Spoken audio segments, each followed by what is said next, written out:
Titthayatana Sutta, the Pali name is Titthayatana. The meaning is different religions. Do you like to learn about different religions?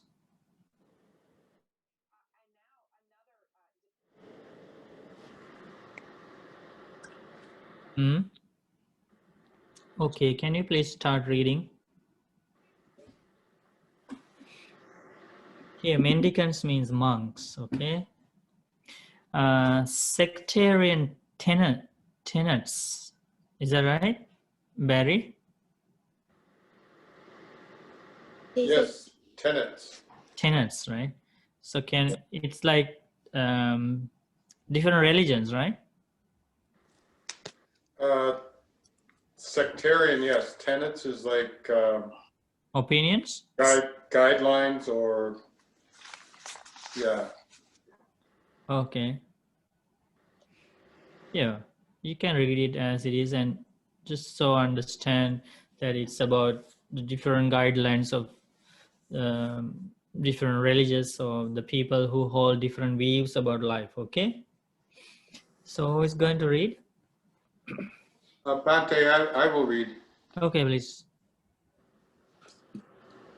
Mendicants, these three sectarian tenets are pursued, pressed, and grilled by the astute when taken to their conclusion. End with inaction. What three? There are some ascetics and Brahmins who have this doctrine in view. Everything this individual experiences, pleasurable, painful, or neutral, is because of past deeds. There are some ascetics and Brahmins who have this doctrine in view. Everything this individual experiences, pleasurable, painful, or neutral, is because of the Lord God's creation. There are some ascetics and Brahmins who have this doctrine in view. Everything this individual experiences, pleasurable, painful, or neutral, has no cause or reason. Okay, very good. Let me explain something here, Barry, and we rejoice in your reading. So even though Buddha taught about this 2,600 years ago, still you can see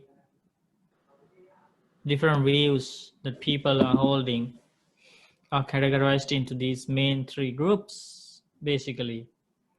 So some people think everything happens in this life and whatever we go through is due to our past karma. So with that very first topic of this sutta, you can understand that Buddha's teaching is not about that. If you had concluded that Buddha's teaching is Buddha's teaching is about that everything happens because of past karma, you are wrong. Buddha never said that everything happens because of past karma. Some people misunderstand this. They think, Buddhists think that everything happens in their life due to the past karma. But that is not correct. Buddha teaches some people have this idea that whatever you experience, whatever happens in your life is because of past. That is one view. What is the second view? Whatever happens in your life is because of the Creator God. Whatever you experience.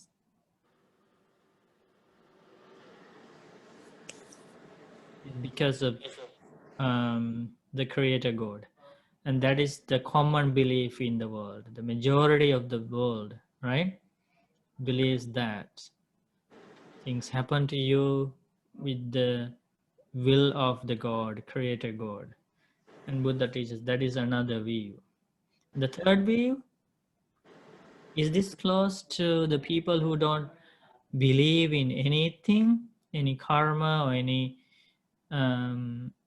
doctrine. Everything these individual experiences has no cause or reason, like they just happen as a natural incident or by chance. There is no karma behind it. They don't believe a creator God either, right? Has no cause or reason. Things happen by chance, and it's just a natural process, and everything will come to an end, and be a part of this nature, and that's it. There's no life after death. We didn't have past lives. There is no rebirth, no reincarnation, things like that. So you can see how you can this teaching is timeless. That's what we call akalika, timeless. Still you can see, even though the science is well developed and modern technology is there and lots of educated people out there, people who do so many research, still people are running around these basic weaves, holding these different weaves. So what happens next is that Buddha is going to analyze these views and prove that they are inactive. Inactive means these views are not practical.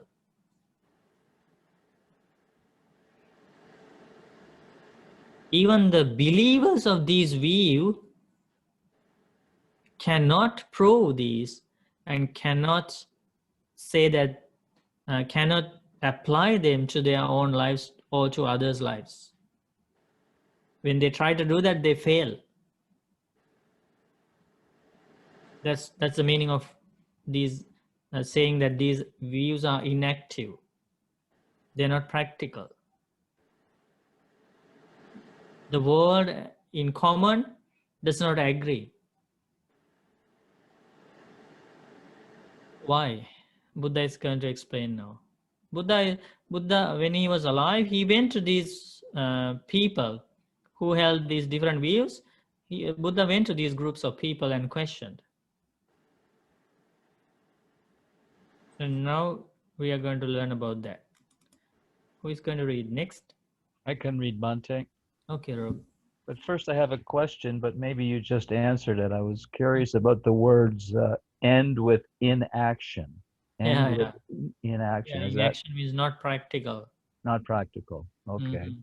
Or inactive. Is that what you said? Inactive? Yeah, Inactive. practical and not reasonable, and the majority of people do not agree when it goes to the application. Yeah. Okay, thank you. Okay, I can read. Regarding this, I went up to the ascetics and Brahmins, whose view is that everything that is experienced is because of past deeds. And I said to them, is it really true that this is the Venerable's view? And they answered, yes. I said to them, I'm sorry, and they answered, yes. I said to them, in that case, you might kill living creatures, steal, be unchaste, use speech that's false, divisive, harsh, or nonsensical, be covetous, malicious, or have wrong views, all because of past deeds. Those who believe that past deeds are the most important thing have no enthusiasm or effort, no idea that there are things that should and should not be done. Since they don't acknowledge as a genuine fact that there are things that should and should not be done, they're unmindful and careless and can't rightly be called ascetics. This is my first legitimate refutation of the ascetics and Brahmins who have this doctrine and view. Okay, I get rejoice in your reading, Rob. Yep. So yeah, Buddha, you can see how wise the Buddha is. And he goes to those people who believe that everything happens in life it's because of the past karma.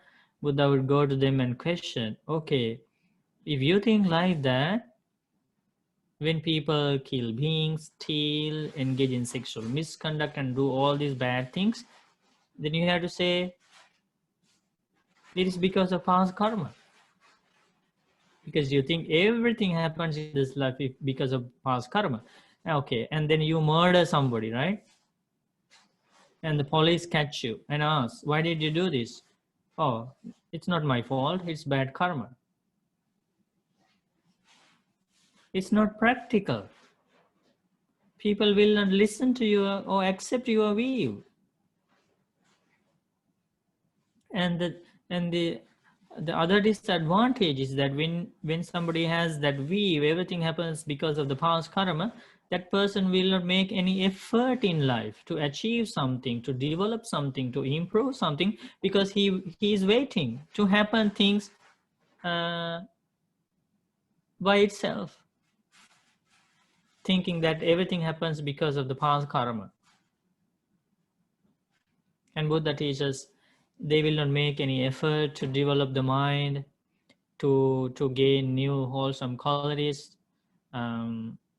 And Buddha says to them, your view is unbeneficial, it is inactive, it's not practical. Wise people will not agree with that. That's how Buddha would go and refute to them. Okay, so please don't hold that view that everything in our life happens because of past karma. Don't hold that view. It is the wrong view.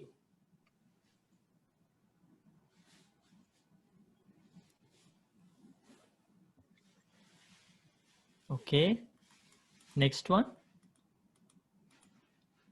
Who is going to read next? I can read, Bante.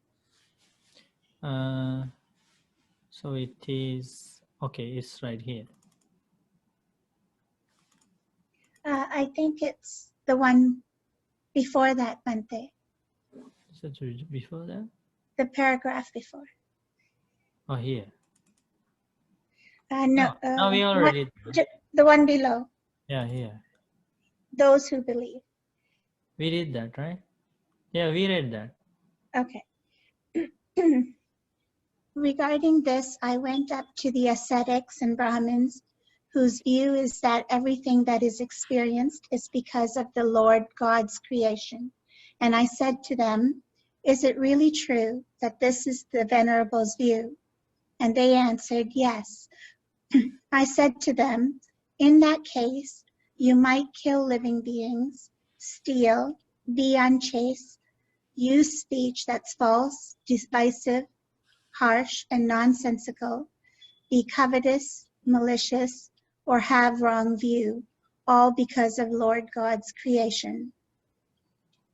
Those who believe that the Lord God's creative power is the most important thing have no enthusiasm, no effort, no idea that there are things that should and should not be done, since they don't acknowledge as a genuine fact that there are things that should and should not be done. They're unmindful and careless and can't rightly be called ascetics. This is my second legitimate refutation of the ascetics and Brahmins who have this doctrine and view. Very good. Very just in your reading. So think about that. Again, Buddha goes to these people who holds this view. Everything happens in this life because of God's creation. How about Corona? Then you don't need to do anything. You don't need to find vaccine because everything happens due to the will of the God. See how impractical, inactive that view is? And you kill somebody and questions. You are questioned, why did you do this? Oh, it's not my fault. It's God's decision or God's will. And Buddha says, if you keep holding this view, you won't be able to cleanse your mind. Because if something is going in the mind, you don't think that you have control over that. You don't. You can. If that is negative, if that is bad, if that is unwholesome, you don't make any effort to abandon that. Let's say you get angry feelings, angry thoughts, and these angry thoughts push you to kill somebody, hurt somebody. You don't make any effort to abandon it because you think there is a God's will behind it and I should follow that. And Buddha teaches that is very dangerous, and the wise people do not agree with that, do not accept that. And the people who meditate, practice mindfulness, will not appreciate that kind of a view. It's not practical. That's the wisdom of the Buddha. So we go to the third view.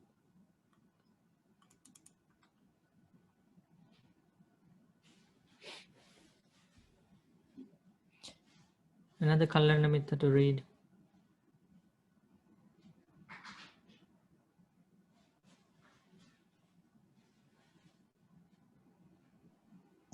I can read, but Okay. go ahead, go ahead. Aina. Aina, you can go ahead. Go ahead, Ina. Okay. Regarding this, I went up to the ascetics and Brahmins whose view is that everything that is experienced has no cause or reason. And I said to them, is it really true that this is the Venerable's view? And they answer, yes. I said to them, in that case, you might kill living creatures, steal, be unchaste, use speech that false, divisive, harsh, and nonsensical, be covetous, malicious, or have wrong view, all without cause or reason. Those who believe that the absence of cause or reason is the most important thing have no enthusiasm, no effort, no idea that there are things that should and should not be done. Since they don't acknowledge as a genuine fact that there are things that should and should not be done, they are unmindful and careless and can rightly be called ascetics. This is my third legitimate refutation of the ascetics and Brahmins who have this doctrine and view. These are the three sectarian tenets, exposure, press, and grilled by the astute, which when taken to their conclusion, end with inaction. But Okay. the Dhamma, Sadhu. Just in your reading. So this is the group, the third group believes that everything happens without cause and reason, right? By chance. So Buddha goes to them and asks, okay, what do you have to say about the people who kill, steal, engage in sexual misconduct? And when they're going to be punished, they say, okay, don't punish me. It's not me. It just happened by chance. I'm not responsible. So the people, now the Dhamma we learned, the Dhamma Buddha realized that we are responsible for our actions, right? If we do good actions, we are the doers. If we do bad actions, we are the doers. So we are responsible. And the karma is also there to follow us. Happy results will follow for good actions. Painful results will follow for bad actions. But these people, they don't take responsibility of their actions. They completely drop it off and they think, okay, things happen by chance. I'm not responsible. And Buddha teaches, because they wait until things happen by chance, they don't make any effort to develop wholesome qualities, to abandon unwholesome qualities. And the wise people do not accept this. They do not agree with this. They see that things happen with causes and conditions. So Buddha teaches, when astute people, wise people, analyze these views, they become hollow. they become impractical views.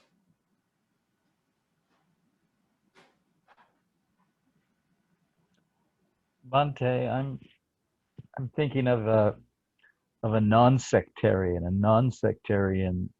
tenet, I guess you could say. It's just a simple one. Mhm. Maybe it aligns very much with the Buddha's thinking. I don't know, but just to say the golden rule. People talk about the golden rule. You know, do unto others as you would have done unto you, type of thing. You know, treat others the way you want to be treated. It's a Mhm. simple, non-sectarian, but maybe that lines up very much with Yeah, that's the part of the Buddha's teaching, not the whole thing, but a part, right? right, Whatever you do, uh, you will have a result. right, similar. It's similar. Okay. Yeah. But the thing is, some people who believes that there is a result for your action, some people who hold that view thinks that the results will come only in this lifetime. Right, So that is incomplete, right. Okay. right? So the first part of the view is right. There is an action, there is a result. That part is right. But if you think that results are to be experienced only in this life, that is an incomplete answer. Because Buddha teaches results are to be experienced in three ways. If you do something good or bad, some results are to be experienced in this very life. Only some results, not all of them. So what happens is some people, as you explained, non-sectarian people, if they think that, if they hold the view that, okay, there are results for actions and those results are to be experienced in this life, and they hold that view for some time, and in some certain situations, if they don't see the results happening to them, Right. they change their view. They think, oh, so he did really bad things, he did evil things, but nothing happened to him. He lived very happily till the end of his life. So Mhm. where are the results? Right. Right. And then they give up that idea. They think, they come to a different view. Okay, there are no results for actions. Right. Yeah, you see that? But So, it's but not Buddha, sustainable. It's not sustainable. It's not a yeah, sustainable view. So because you it's said, not based on a perfect understanding. yeah. So Because you say Buddha, there's three results. One result is they, this. One result is this life. The other in this two. life, The other two. the other two, some results are to be experienced in the immediate next life. Right. So that means the person will not experience the results in this life. For example, this person was very evil, he did lots of bad things, he broke precepts, but nothing bad happened to him because of the power of the good karma coming from past lives, and he was experiencing the good karma results till the end of his life. But the results of these bad actions he was doing in this life will go to his next life, immediate next life. That means after death, he will be reborn in hell. But nobody can see it. His relatives, his enemies, or friends cannot see that. So they question why. This person was evil. He was harming others, but nothing bad happened to him. He Right. lived for 100 years, 110 years, or whatever. He passed away peacefully while sleeping on the bed. So nothing happened. But Mhm. Buddha says, no, you cannot say nothing happened. The result will go to his immediate next life. Even though you see a peaceful dead body lying on the bed, it's not peaceful. His life is not peaceful. Now he just took rebirth in hell and he is boiling in hell. See? Yeah. And the third, Bante. Third one is, some results of your actions are to be experienced in any of future lives. Any future lives. Maybe after 1,000 years, maybe after 100,000 of years, maybe after eons, it's still that karma will follow you. Right. So Okay. that's a broader explanation, right? Yeah. Thank you, Bante. Thank you. You're welcome. So karma is a very common thing, and it's a very famous thing now. People make videos about it, and they say good karma, bad karma, but they some of them focus only about, like, let's say you you try to overtake another vehicle, and you break the rules, right? And then the next moment the police catch you, and the people conclude that is karma. Yes, that can be a part of the karma, but you can't expect to see all the results right away. Okay. Yeah. So after analyzing these three main weaves, Buddha explains the Buddha's own Dhamma that he realized with extraordinary knowledge, saying that the Dhamma I have realized, discovered, and taught you is irrefutable, uncorrupted, beyond reproach, and not scorned by sensible ascetics and Brahmins. That means the wise people cannot challenge the Dhamma the Buddha is teaching. Wise people cannot challenge. The only thing, if wise people try to investigate this, analyze this, examine this, they will realize it. When wise people analyze, explore, investigate, examine the previous three views, wise people will abandon those views. They will not follow. But with regard to the Dhamma that Buddha is teaching, wise people will realize it by their own understanding, own wisdom. That is remarkable. What is the Dhamma that I have taught? Buddha teaches, okay, learn this Dhamma. Learn this Dhamma, investigate. And you will see it in your own life. How practical it is, how it leads to peace in your life, how it leads to wisdom in your life, how it gives you more understanding and enlightenment. And they learn it, practice it, and attain enlightenment. There is nothing hidden there, nothing secret there, no blind beliefs there, no prayers there. They just need to be understood by oneself, applied to their own lives, and see the results. So what is that teaching? These are the 6 elements Buddha teaches. This is the Dhamma I have taught, which is beyond reproach, and the wise people cannot challenge it. 6 elements. And the next topic is 6 fields of contact. This is the Dhamma I have taught you. These are the 18 mental preoccupations. Attarasa manopavichara. So this one, 6 element means chadhatuyo, 6 elements. 6 fields of contact. Chapassayatana. 18 mental preoccupations. It's about our own mind, and it's happening even right now. So when you understand, when you read the explanation, you will realize, oh, this is about the current mind, what is going on in the mind.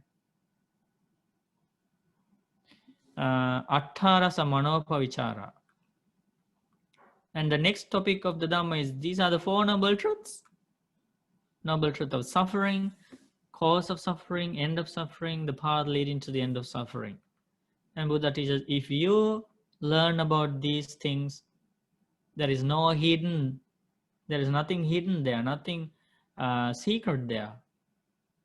You will just realize it. how true they are. And the wise people fully agree with these teachings. They make very much sense to them. Buddha teaches, they will like it. It's about our own life and what is happening here and now. Just need to develop wisdom to see these things. Okay, so we can discuss about these topics next time, and in the next part of the sutta, Buddha explains the meaning of each topic, each Dhamma doctrine. So again, what are those topics of Dhamma? 6 elements, 6 fields of contact, 18 mental preoccupations, and 4 noble truths. So we are going to learn about those, okay? So that is the next part of the sutta.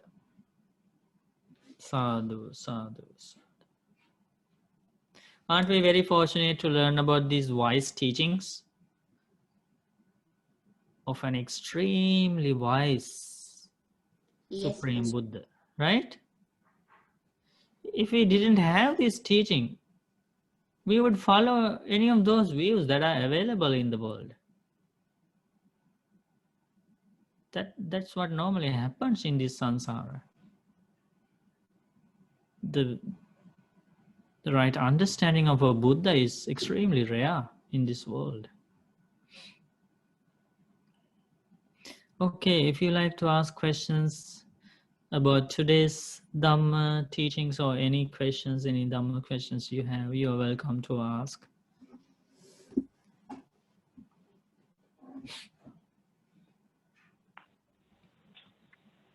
Bhante. Bhante, Uh-huh. Sure. go ahead. Oh, Bhante, where can we read more about the 10 armies of Mara? Which sutta we can refer to? 10 armies of Mara. Okay, so let's go with me. Oh, okay. Now we are going to find, everybody is going to find now together. Is it Sutta Central, Bhante? Let's go to Sutta Central then. Oh, okay.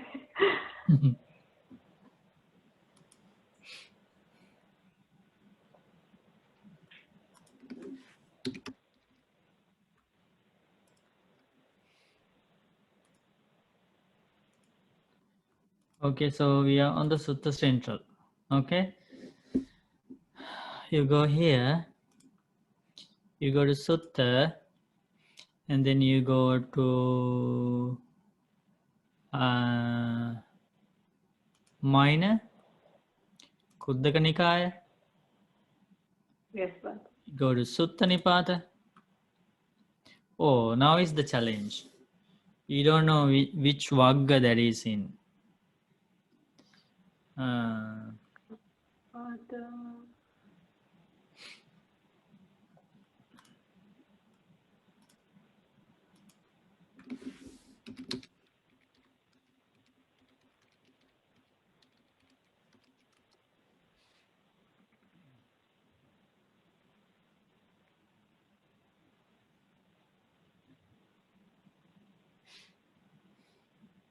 Yeah, so it is in the Sutta Nipata. The name of the sutta is Padhana Sutta.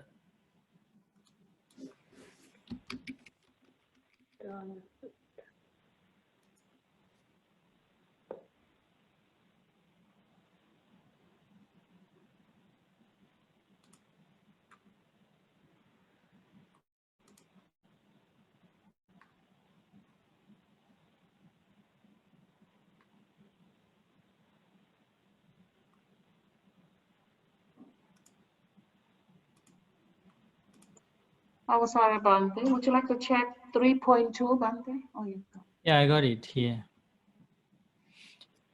So it's in the Padhana Sutta. So your first army is sense desires. Your second is discontent, and this is not the right translation though. Arati means disinterest in the Dhamma, okay? And the next third army is hunger and thirst. Fourth army is craving. Fifth army is sloth and torpor. Fear is the sixth. Skeptical doubt is the seventh. Eighth, slimminess, hard-heartedness, conceit, kind of conceit, the eighth. Gain, honor, praise, ill one. This is a very old translation. So basically that is the ninth. Ill gain, honor, praise, and those things gained in a wrong manner. The 10th one is belittling others and exalting oneself. So it's in the Sutta Nipata. Okay, Bhante. Okay, the name of the sutta is the Padhana Sutta. Padhana Sutta. Yeah, you will Thank you, find Bhante. easier translations. Okay. Okay, Bhante. Thank you, Bhante. Bhante, in Canadian society, occasionally people do very terrible things, and then when they are at trial, they're found innocent because they have the inability to determine between right and wrong. Mm-hmm. Is that possible? Or if it is possible, what's happening in their mind? Like, what is causing that? You mean you want to know about the karma background behind it? Well, is it possible for someone to actually not know the difference between right and wrong? Yeah, that's why people do bad things. But, for example, let's say you think that you can kill somebody and make your God happy. Right? Okay. And you kill an animal or a human being, yeah, it's a killing, right?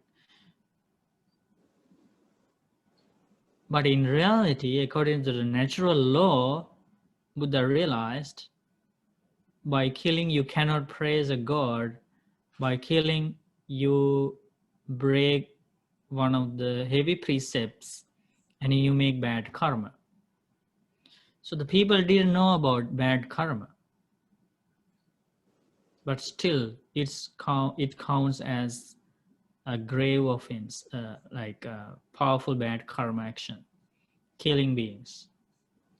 And he had the intention of killing the being. Does that answer your question? Yep. Thank you.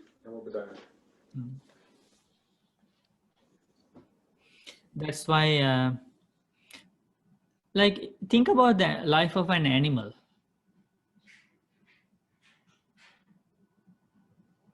Right? So that an animal will kill many creatures. And we can say animal doesn't have any idea about karma. But what do you think? Does that does that animal make any bad karma, or good karma, or neutral karma? What do you think? He has no intention. He doesn't have intention of killing? Or he has intention, he makes so many plans to kill. Bad karma. Instinct or intention? No, it's an intentional, deliberate action of that animal to kill another animal. So that animal makes karma. That is why it's very hard for that animal, that lion, that tiger, or that animal to come out of the animal realm, and that animal will be repeatedly reborn in the animal world as an animal. Or that animal after death will be reborn in hell, or will be reborn in ghost world. Like that animal will wander around in this same realm of misery, plane of misery. So, you see the danger of being reborn as an animal. There's no way that we can communicate about good and bad. Animals don't eat. That is the amazing gift we have as human beings. We can be taught. Buddhas, enlightened monks can communicate with us and teach us this is good, this is bad. That's how bad it is to be born in a lower realm, okay? It's very hard to come out of those worlds. And we should not forget that we have escaped from that realm temporarily. Maybe for 30, 40, 50 years, 100 years, we don't know. For a very temporary time period, we have come out of that danger, that misery. But Buddha teaches majority will go back to that misery. Okay, Philip? Bante, yes. For the gentleman who was wondering about being out of touch with reality, doctors actually refer to this as psychosis, and it can be induced by drugs and different kind of mental problems. I just wanted to put that out there for him if he wanted to research on it. It's called psychosis. But it's still there is an intention involved. Whatever the name you call it, there's an intention involved in an action, right? Yeah. But there are some instances in the Vinaya that some people, some monks are possessed by non-humans. Okay. And at that time, there are some exceptions. The monk will not make that, it's not responsible for that karma sometimes.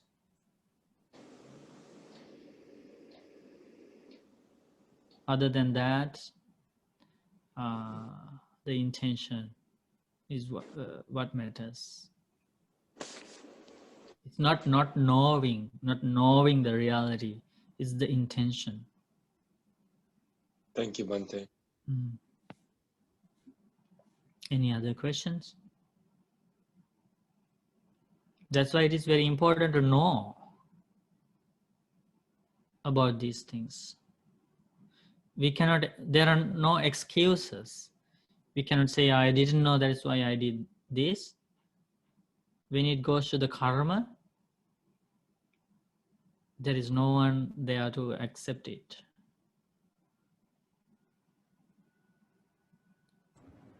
Bante, going back to the example of the animal that kills for its food, even though it kills for food, its intention is still to kill. So that's the reason why it's bad karma, right? Yeah, the immediate intention before killing. Makes sense.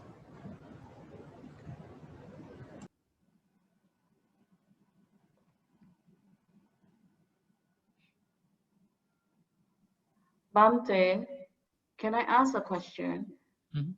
Bante, Bante talk about this being possessed by non-human beings. But if we take refuge in the Buddha, Dhamma, and Sangha and take 5 precepts, does that give us a protection of being possessed by non-human beings, Bante? Still you can be possessed.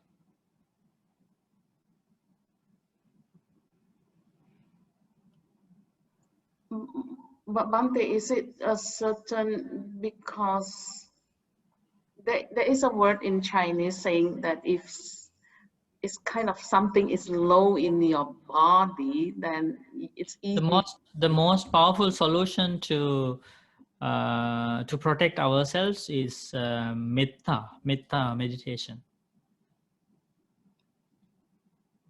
It is in the suttas. Metta meditation is the most powerful shield to protect ourselves from non-humans.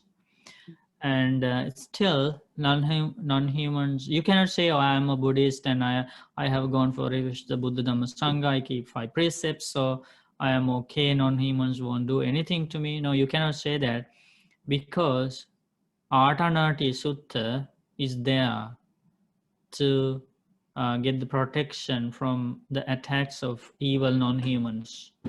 And it is for the disciples of the Buddha to get the protection. So if the disciples of the Buddha are not attacked by non-humans, then Buddha would not teach the or ask the disciples to memorize the Atanati Sutta and chant it when they are attacked by non-humans. And it is for bhikkhu, bhikkhuni, upasaka and upasikas. It's only for the disciples of the Buddha. Thank Now you. you can see how powerful they are. Thank you. Atanati Sutta is found in the Digha Nikaya, and it is also in the Parita books. Please read it, try to and practice chanting it. It's a powerful protection. It's a protective blessing. Bhante, but it's a very long sutta. Is there any specific section that it's advised to memorize? It's hard to memorize. It's a very long one. Yeah, like it's hard to memorize, but you can still practice chanting it. Right. Thank you. So if you go to the Parita book,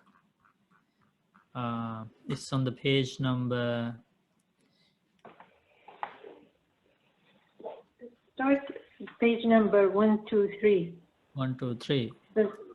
Yeah, the start of the sutta. Yeah. This is the Atanati Sutta, page number 123 on the Parita book. And the first part of the sutta explains about the arrival of the four great kings of gods. They meet the Buddha. They explain about non-humans, how powerful they are and how they try to attack the disciples of the Buddha. And it goes up to here. This is the starting of the Atanati Parita itself, starting from Vipassana Namattu, paying homage to the seven supreme Buddhas. It starts with page number 126, and it goes. Now this is the beginning of the Atanati Parita and protective blessing part, and it goes all the way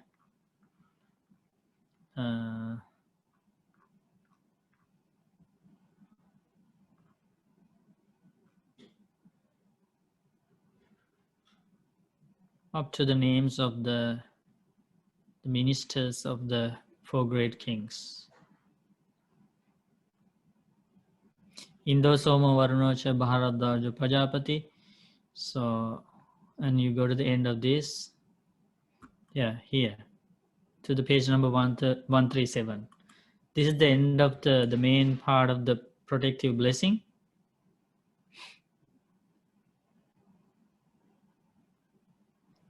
Yes, thank you. But we still encourage you to chant the entire sutta, and if you don't have time, at least chant this part that I showed you. Bante, what is the meaning Atanatia? What is the meaning? Yes, Atanati is a name of a city in the non-human world. Atanata, Parakunata, Parakusitanata, Natapurya, Parakusitanata. You can see that name in the sutta.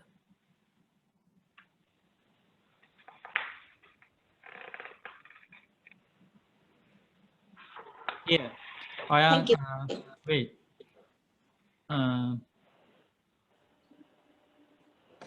Yeah, it is the name of the city. Here. Atanata, Kusinata, Parakusinata, Natapurya, Parakusinata. The names of the cities are Atanata, Kusinata, Parakusinata, Natapurya, Parakusinata. To the north is Kapivant, and on the other side is Janoga. like that. And the king's capital named Alakmanda. The great king Querus' capital Diasa is named Visana. Therefore is the great king also called Vesavana. So there are cities for him also that are well created in the sky. So like that, it is one of the main cities. Okay, Atanata, and the sutta became known as Atanatiya. And in that sutta, actually, you can read that sutta. There's a translation. It's about the non-human beings, powerful demons, yakas, powerful non-humans, powerful gods, worship the supreme Buddha. Faithful non-humans worship the Buddha, and those powerful non-humans invite other non-humans also to worship the Buddha and protect the disciples of the Buddha. That's all about the sutta, Atanati Parita. Please read that and try to understand. It's an important sutta.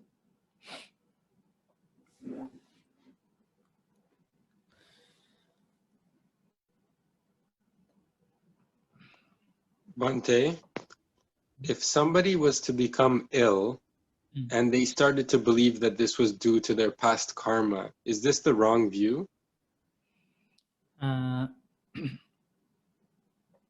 Or can we get ill due to past karma? The thing is that you cannot conclude. Okay. Yeah, it may be due to past karma, but not 100% sure. Okay. Buddha teaches there are some diseases happen actually because of the bad karma. Okay. Okay, and some diseases do not happen because of the bad karma. Okay, thank you, Bante. Yeah.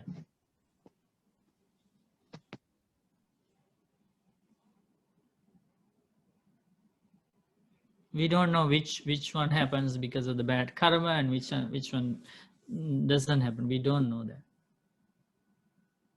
Okay, thank you. Yeah, but Buddha would tell that. If Buddha was alive, he would tell, this happens to you because you did this thing to in your past lives. You did this thing to others. That's why you experience this. Buddha would say that. Thank you, Bante. Mm-hmm.